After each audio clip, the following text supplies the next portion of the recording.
So yun po guys, and magandang araw po ulit sa lahat, especially po sa mga charity viewers po dyan ng PB Team at sa lahat po ng nagmamahal kay Krishna Peking Koreana at kay Sir Paul Pugong Biyahero.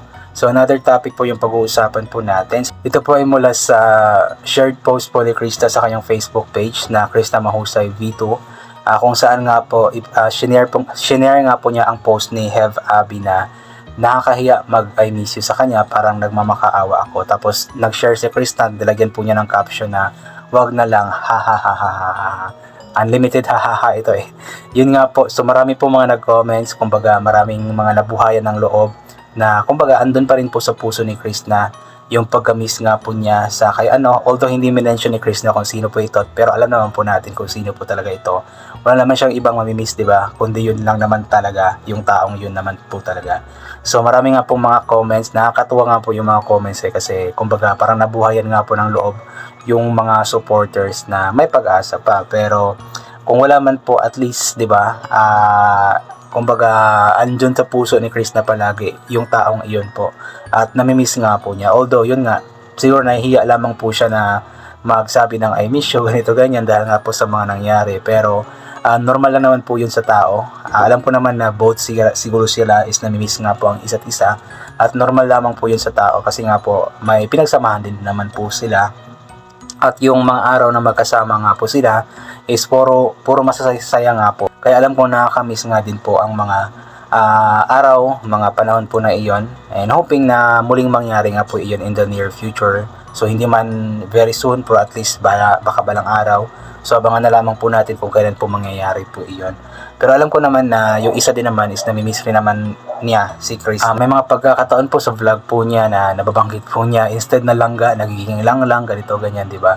So yun, abangan na lamang po natin kung ano yung susunod na kabanata. Pero respect po natin sila since nabanggit na nga rin po ni Sir Paul na kung mayroon man pong something na sa kanilang ugnayan pa man, in private na lamang po ito. So respect po natin kung ano man po yung decision po nila, ganito ganyan, kung ano man po meron po sila, respect po natin. Basta ang sa atin po is support po natin sila always. Huwag po tayong magsawang sumuporta at manood po ng mga vlogs po nila, sa mga ina-upload po ni Krishna sa kanyang YouTube channel, sa mga ina-upload po ni Sir Paul sa kanyang YouTube channel, at sa ina-upload din po ng lahat ng PB Teams, maging sa kapatid nga po na ni Krishna na si Inday Ogdot. So i-support po natin sila always. Alam kong namimiss din po natin sila na magkasama, pero inulit ko nga po, i-support po natin sila. At kung luluobin ng panahon, luluobin ng Panginoon, kung talaga sila talaga ang itinadhana ng may kapal, is mangyayari naman po ang lahat po ng mga kagustuhan po natin, di ba? So ito po, basahin po natin yung ilan po sa mga komento kasi sobra po akong natutuwa sa mga comments dito.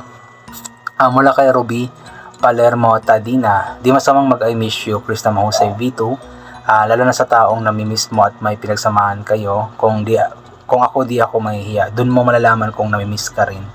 O naman, tama naman ito sinabi ni ma'am. Siguro depende na lamang din po sa tao kung paano po niya sabihin po ang pagka-miss po niya sa isang tao, kasi hindi lahat ng tao na kayang sabihin po yung mga ganoon pagkatapos nga po na may mga nangyari ganito ganyan. Ako, hindi po ako ganoon kung halimbawa may nangyari sa akin sa isang tao, hindi ko kayang sabihin na miss na kita ganito ganyan. So ganun kasi akong klase na tao, so mas dinidibdib ko na lamang po.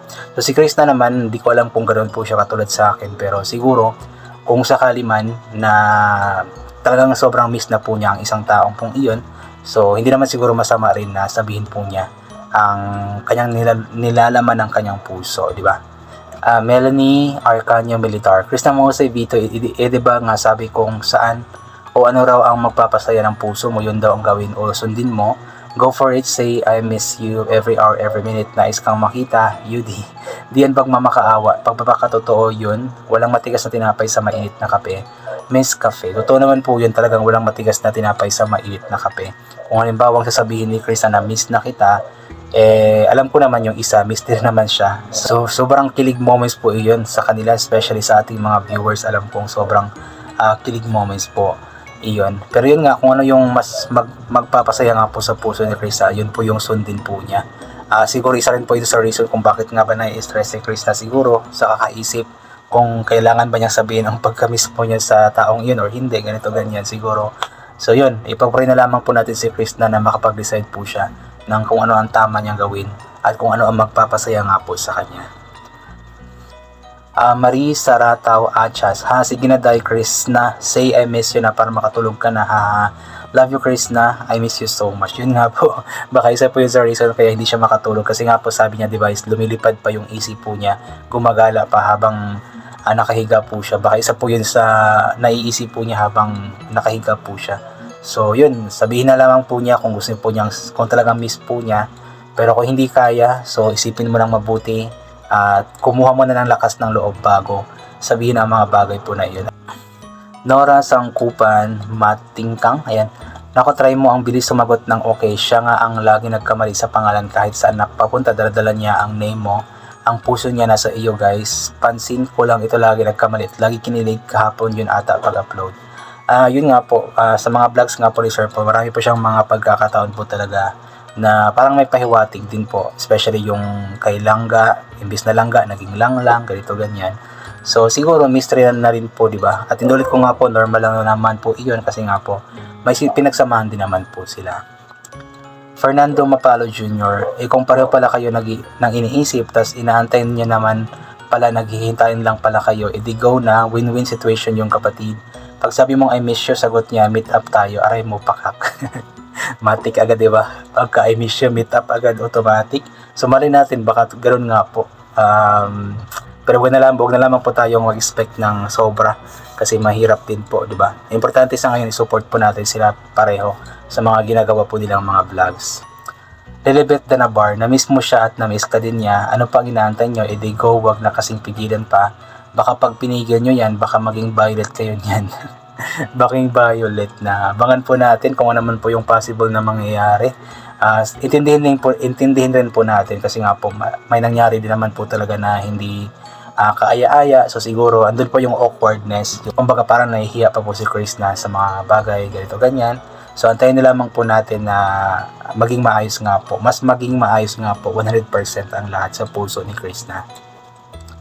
Luisa Bantog Bernabe, okay lang yun beautiful Chris.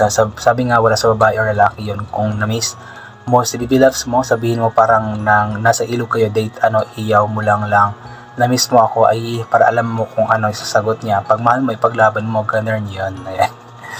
Ay, nakakakilig naman po itong mga comments nila ma'am, ng mga supporters po ni Chris na at ng PB team, ng Chris Pao especially. Talagang kumbaga suportado pa rin po nila ang tambalang Chris Pao. Ito po yung lumalabas dito sa mga comments po na ito. Bebe Garces, wala naman masama kung mag-amiss you ka, may pinagsamahan naman kayo, katulad lang yan sa sinabi ni Sir Paul nung nagtapat siya sa iyo na paano kung hindi niya sinabi, baka nahuli na siya at pinagkisihan pa niya. Di bali kung magkailangan kayo pagkatapos niya magtapat, ang importante alam niya ang dahilan para parang what if lang yan, kaya sabihin mo na wag mong pigilan ang iyong kasiyahan. Ayan. Totoo po yun, yung nagtapat nga si Sir Paul, yun po yung sinabi ni Sir Paul na mahirap naman po na kumbaga itatago po niya sa kanyang sarili yung kanyang totoong nararamdaman kay Chris na tapos at the end magsisisi nga po siya, di ba? So mas okay na yung kahit na magkailangan nga po sila, kahit na magtampo si Chris sa kanya or kung ano man pong maramdaman ni Chris na, ang importante sinabi nga po niya ang totoo na kanyang nararamdaman at wala siyang dapat pagsisihan ba sa huli. Okay, Irene, it's okay dahil just enjoy the feeling kay dili natin knows how long it will last. Mas masarap ang feeling na nagmamahal ka, kaya show it, huwag ka mahiya.